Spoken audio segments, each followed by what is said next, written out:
New York Mets have found their next superstars. As you see on your screen, Michelle Margot caught up with Jonah Tong before the MLB Futures Game on Saturday in Atlanta. Both Tong and Carson Benj made it from the New York Mets, two of the team's top three prospects. And this is great because it provides promise for this farm system, which you pair with a great MLB roster. So fans are definitely happy and they are pumped that both of these guys made it. So we're going to go over their performances and everything Jonah Tong and Carson Benj only here on Mets Digest. I'm your host today, Mike Duda. I'll take you through everything, but first, we have to talk about some subscribers, and that being that 67.7% of you that watch these videos aren't one. So please do me a favor, do us a favor here at Mets Digest, and hit that free subscribe button. That way we can bring content to you about the amazing. So before we get into this, let's do some housekeeping. First and foremost, I have more videos coming out on the draft, specifically on day 2 and how the Mets did in the last rounds 4 through 20. Those are going to come out tomorrow, both of those, as today we're going to focus on the Futures Game and something about the All-Star Game, because of course tonight is the All-Star Game in Atlanta. 4 New York Met representatives, possibly could have, should have been more, so stay tuned for that later. But the bigger announcement is this Saturday, July 19th, of course, David Wright is getting his number retired and will be introduced into the New York Met Hall of Fame. He'll be inducted, and I'm going to be doing a watch-along here on Mets Digest, so stay tuned for that. It'll be at either 2:30 or 2:45 Eastern Standard Time, of course, this Saturday, July 19th, so stay tuned for that. But let's get into the Futures Game, and let's get into the Met prospects.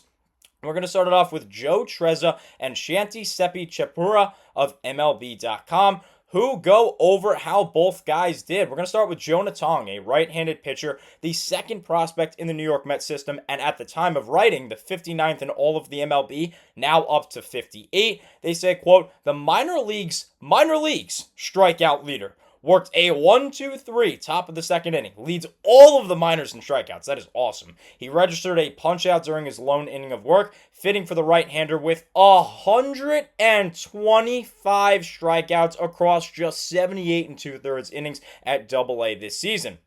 Next guy to go over quickly is Carson Benj, an outfielder, the third prospect in the New York Mets system, and number 74 overall at the time of writing, now updated to 73.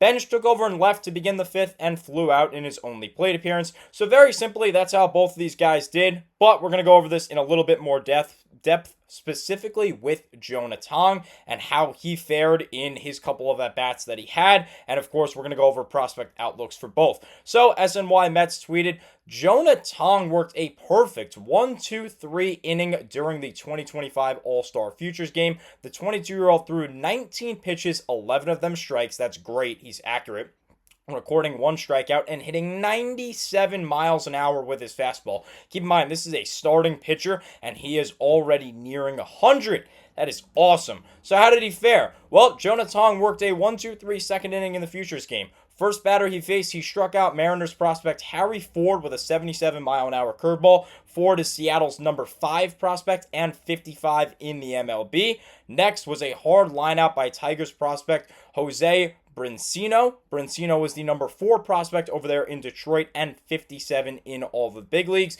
And a ground out to short by Rangers prospect Sebastian Walcott. Although Tong recorded a strikeout, I think his at-bat against Walcott is the most impressive because not only is he the number 1 prospect in the Rangers system, he is number 4 in all of Major League Baseball. Tong's fastball was 95 97. He looked awesome, and here he is, the number 58 prospect in Major League Baseball, standing at 6'1", 180 pounds. He's a double righty, as you saw, 22 years of age. The Mets actually took him 209th overall in the 7th round back in 2022, with an ETA of coming up next year. We'll hear a little bit about that coming up. And for the scouting grades, his fastball is at a 65. Again, it's on the 20 to 80 scale. A 65 for the fastball, 55 for the curveball, 45 on the slide piece, 50 for the change, controls of 45, and an overall 55 prospect on the 20 to 80 scale. That is awesome for a guy who was taken in the 7th round. He has just sprung up, honestly, out of nowhere, and it has been awesome. And speaking of how he might be coming up next year, that ETA of 2026, Jim Duquette, former general manager of the New York Mets, who now appears on SNY from time to time, mentioned be on the lookout for him next season, 2026. In fact, he might also get promoted to AAA this year, according to Duquette and according to some sources. That is awesome. And again, Duquette basically just said it depends on the needs of the team. If the team needs a pitcher and they want to bring him up in 2026, they will not hesitate to do so. So that is awesome news. He's going to remain in the minor leagues for now, but let's take a look at his prospect outlook from MLB.com. They say, quote, the Ontario native headed stateside to the Georgia Premier Academy and MLB Draft League in 2022. And while he didn't quite stand out in the latter, that being the MLB draft, he still went in the 7th round to the Mets that July, signing for a full slot at $226,000. He was limited to only 10 appearances between the Florida Complex and Florida State leagues in 2023, and then erupted onto the scene in his second full season. He rose from Single-A Port St. Lucie to Double-A Binghamton while posting a 3.03 ERA and 1.17 WHIP. His 160 strikeouts were the most by a Mets farmhand, while his 34.2 perfect K rate ranked 5th among all minor league qualifiers. That is awesome, great news as we'll continue to hear about him. He's standing at 6'1". He can look like the second coming of Tim Lincecum. Of course, we don't want him to fall off after about 2 or 3 seasons like Lincecum, but I mean, in his prime, Tim Lincecum was probably the best pitcher in baseball, so I will gladly take that out of Jonah Tong. With his deceptive, over-the-top delivery and good extension, his fastball only shows average velocity in the 91 to 94 range. Obviously not anymore. As you heard, he was sitting 95 to 97 in the Futures game, but it plays well above that with elite-induced vertical break, averaging above 20 inches in front of StatCast cameras in the FSL. He plays off that high pitch with a 74 to 76 mile an hour curveball. That is awesome. When you throw a 95 to 97 and then about 20 miles an hour, more than 20 mile an hour difference between your fast and curveball, that is awesome that he can drop in with above 65 inches of vertical drop. That's my height. That's basically my height. That is incredible for early strikes or tunnel off the heater for a K. He leaned on his 82 to 84 mile an hour cut slider early in 2024, as well as he was looking to hone the pitch, but an 84 to 86 mile an hour changeup thrown with a Vulcan grip was better at generating whiffs as a rare arm side offering for him. That is awesome, as we're going to wrap this up by hearing that Tong's walk rate crept up as he went level to level and rounded out at 10%. There is some concern that more advanced batters can lay off his north to south approach, but for now, Tong has the momentum and interesting profile of a pitcher who could climb into an MLB rotation quickly, especially if the strikeouts keep coming. Now, of course, as you can hear from some of the stats that were a little bit off in this prospect outlook, this was before the 2025 season, but still, it's only gotten better. I mean, look at some of these things right here. Look at that, an 84 to 86 Vulcan change. That cut slider is nasty, where he's honing it now. He's getting better with that. 65 inches of vertical drop on his curveball. That, again, that's basically my height. I stand at about 5'6", 5'7". That is practically my height. His curveball practically starts at my head and finishes at my feet. That is incredible. And of course, he is 6'1". He is a great prospect. And as you see here, it's not 91 to 94 on the fastball. It's way more than that. You see it here. His fastball was 95 to 97. That is awesome. So with that, we are going to say great for Jonah Tong. He looked great. Let's take a look now at Carson Benj, as of course we are really, really excited about the number 2 prospect in Jonah Tong. And honestly, we should be just as excited about Carson Benj. Benj was taken last year and is now already the 74th prospect in all of Major League Baseball, 3rd in the Mets system. Also standing at 6'1", this time 184 pounds. He hits from the left side, throws from the right. Also 22 years of age.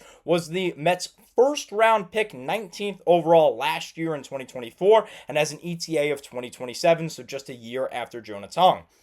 As for his scouting grades, hitting is a 55, power is a 50, running is a 55, arm is a 60, fielding 55 for another overall 55 prospect. Definitely very promising. And as you see here in 2025, basically identical stats in terms of the batting average. It's the same at 302 between both Double-A Binghamton and High-A Brooklyn, and the OPS and the slugging and the OBP is even better here in Double-A. So he's continuing to improve with time, and as he works his way up the ranks and up the leagues, he is also improving. So great news on the Carson Benj front. Let's take a look at his prospect outlook, starting with MLB.com, who says Tommy John surgery robbed Benj of his freshman year at Oklahoma State in 2022, but he broke out nicely as a hitter a year later, with a 345 average and a 1.006 OPS while making 10 starts on the mound. He was a two-way player. We heard that in our video about Mitch Voigt. Go check that out if you haven't already.